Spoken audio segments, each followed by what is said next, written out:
The Filipinos have fought heroically side by side with the American soldier against overwhelming odds. They are still fighting and will continue to fight until complete victory shall have been achieved. The Philippines did what no one else would, a legacy of refuge and courage. What would you risk to survive? Could you walk away from your home, your loved ones, your entire life, just to escape death? That's the brutal decision millions of Ukrainians have had to make. They weren't just leaving cities, they were abandoning memories, generations, and dreams, with only the clothes on their backs. And while many nations turned away, one unlikely country, far from Europe, with no political stake in the war, opened its arms. The Philippines, a developing Southeast Asian nation with no historical alliance with Ukraine, no massive economy, no strategic reason. So why did this small country say yes when so many others said no? This isn't just a story of war or diplomacy, it's about something far deeper, humanity. And this act of courage didn't go unnoticed. It stunned the world and earned praise from the United Nations. But here's the twist. This wasn't the first time the Philippines stepped up when the rest of the world stayed silent. Let's rewind over 80 years. In 1939, as Europe spiraled into chaos and Hitler's regime unleashed terror, Jewish families scrambled to escape what would become the Holocaust. Millions of lives hung in the balance. Nations with power and resources like Britain, Canada, and Australia turned their backs. Excuses flowed, borders closed, ships full of desperate families were sent away.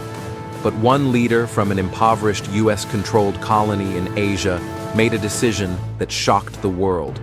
Philippine President Manuel L. Quezon didn't hesitate. He said, "We may be poor, but we are not without heart." With limited authority and facing the looming threat of war with Japan, Quezon acted anyway. He streamlined immigration laws, fast-tracked entry permits, and even purchased land, just to provide sanctuary for fleeing Jews. In total, 1,300 Jewish refugees found safety in Manila, because one man believed compassion mattered more than politics. Think about that. Quezon didn't have the money. He didn't have global backing. He could have faced enormous backlash, but he moved anyway, because it was the right thing to do. And those 1,300 people, they didn't just survive, they thrived. They built homes, families, legacies. Their descendants went on to contribute to medicine, business, education, and culture in the Philippines. Today, many of them return to Manila to honor Quezon's gift, placing flowers at the Jewish Memorial Park on land he personally provided. This isn't just a footnote in history, it's a generational legacy built on empathy and moral courage. So when the Philippines recently welcomed Ukrainians escaping the Russian invasion, it wasn't a fluke. It was consistent with who they've always been. This is a pattern, woven into the very identity of the country. Let's talk about another forgotten chapter, the Vietnamese boat people. After the fall of Saigon in 1975, hundreds of thousands of Vietnamese refugees fled their homeland. They packed into overcrowded, unstable boats, many without maps, food, or hope. Pirates attacked them. Thousands died of dehydration, hunger, and violence in the open sea. Those who made it ashore were often rejected, detained, or worse. But once again, the Philippines stood tall. The country built the Philippine Refugee Processing Center, PRPC, in Bataan, not just as a holding area, but as a lifeline. Refugees were given language lessons, vocational training, and psychological help to begin healing. It was a launch pad for new beginnings. Many eventually resettled in the US, Canada, and Australia. But what truly made the Philippines unique wasn't just government policy, it was the people. Filipino families didn't just tolerate the refugees, they welcomed them, they shared food, they invited them into their homes. Some Vietnamese families never left. They planted roots, raised children, and became part of the Filipino social fabric. Their children grew up bilingual, proud of both identities, and forever grateful to the country that gave their parents hope. Every year, some of these former refugees travel back to Bataan. They stand in front of a simple monument etched with one word, freedom, and under it, the word stop. Because for many, there simply are no words powerful enough to express what the Philippines gave them, a second chance at life. So when today's headlines announce that the Philippines is welcoming Ukrainian refugees, it's not an isolated act of generosity. It's a legacy, a tradition, an identity. In a world where nations are increasingly shutting their doors, the Philippines continues to open its heart. February 2022. The world watches in horror as Russia invades Ukraine. Peaceful cities are shattered by missiles. Streets once full of life are now war zones. Tanks roll through suburbs. Civilians flee en masse. Women, children, and the elderly clutching bags, not knowing where they'll go. By mid-2023, more than 6.8 million Ukrainians had been displaced, the largest mass migration Europe had seen in decades. Neighboring countries like Poland and Romania did their best, but were soon overwhelmed. And slowly, just like in 1939, the world began to retreat.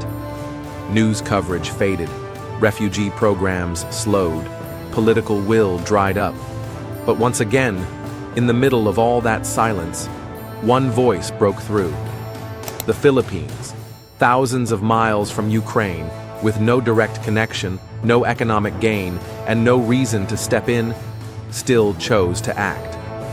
Justice Secretary Bernardo Guevara made it clear, the Philippines would honor its humanitarian obligations. If Ukrainian refugees needed a safe place, they would find it here. This wasn't for attention. It wasn't driven by foreign pressure. It was a continuation of something older and deeper, a belief that life matters, that people fleeing violence deserve compassion, not paperwork and walls. And the world noticed. The United Nations High Commissioner for Refugees, UNHCR, praised the Philippines' response as a rare and courageous example of true moral leadership in Asia. But again, this wasn't new. From Holocaust survivors to Vietnamese refugees, and now Ukrainians, the Philippines has consistently stood up when others stood back. This is not charity, it's character. In moments of global darkness, the Philippines has chosen light, and that light, it's burning brighter than ever. What does real compassion look like in action? It's not just sympathy, it's setting up shelters, rewriting policies, and building systems that protect lives. That's exactly what the Philippines did. They didn't just promise help to Ukrainian refugees, they delivered, fast, thoroughly, and with heart. The Philippines activated a full-scale refugee response infrastructure that meets global standards. We're talking about emergency shelters, legal documentation assistance, access to healthcare, public safety, and free education. And they didn't stop there. They teamed up with international aid organizations to provide trauma support, cultural orientation, and free language training. Because safety isn't just a roof over your head, it's feeling like you belong. And here's something powerful.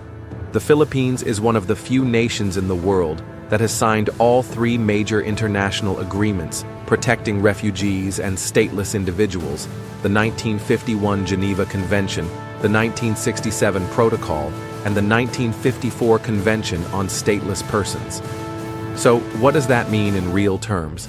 It means that when a Ukrainian refugee lands in the Philippines, they're not just given space, they're given legal protection, dignity, and a real shot at starting over.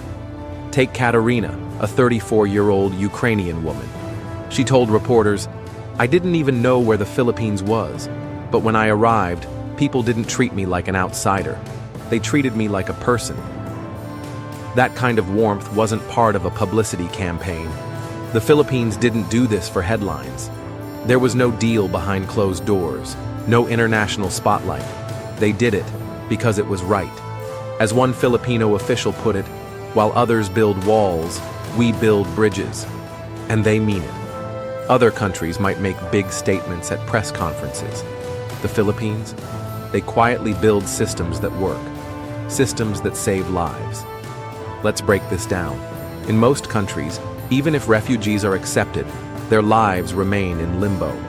No job access, no school for their kids, no medical care, no legal protection. But in the Philippines, refugees can live fully. They can work legally. Their children can attend school. They can see doctors, access public services, and integrate into society without fear of being deported. This isn't just theoretical.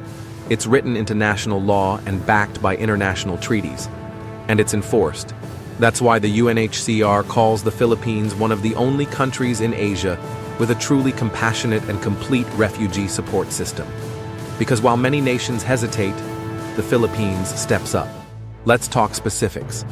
The 1967 protocol erased time limits and regional restrictions, expanding protection globally. The 1954 convention made sure that even people without a country, stateless persons, are seen and safeguarded. And in the Philippines, those weren't just paper promises. They were transformed into law and action. The country even established a specialized office within the Department of Justice, the Refugees and Stateless Persons Protection Unit. This isn't a symbolic office.